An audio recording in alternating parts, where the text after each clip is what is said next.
Assalamualaikum dan salam sejahtera kepada semua pembaca berita politik semasa. Semoga hari-hari anda dalam keadaan baik dan sentiasa diberkati. Georgetown masih ramai dalam kalangan anak muda berusia antara 18 tahun hingga 20 tahun di negara ini masih tidak mengetahui yang nama mereka telah didaftarkan secara automatik sebagai pemilih atau pengundi pada pilihan raya umum ke-15 PRU15.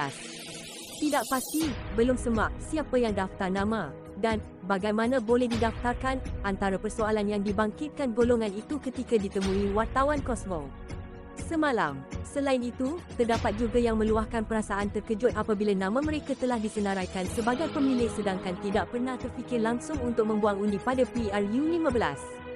Seorang penuntut di sebuah institut pengajian tinggi swasta IPTS di Pulau Pinang, Hilmi Ahmad, 19, berkata dia memang tidak menyangka yang namanya sudah didaftarkan sebagai pemilih pada PRU15 nanti.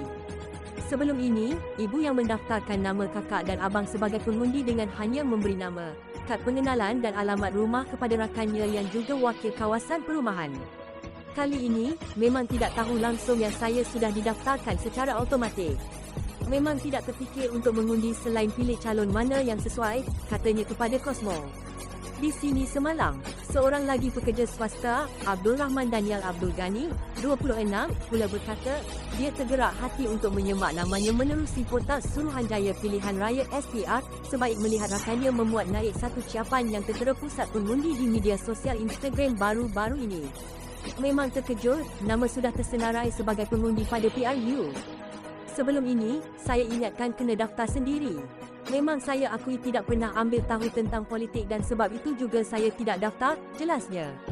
Sementara itu, seorang lagi penyelia di sebuah syarikat industri, Muhammad Ismail Adnan, 22, pula berkata, dia juga antara individu yang akan mengundi buat pertama kali pada PRU15 ini.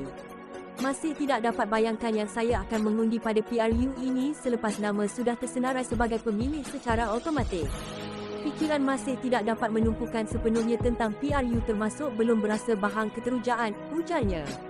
Pendaftaran pemilih secara automatik PPSA berusia 18 tahun ke atas sudah diwartakan dan berkuat kuasa pada 15 Disember 2021.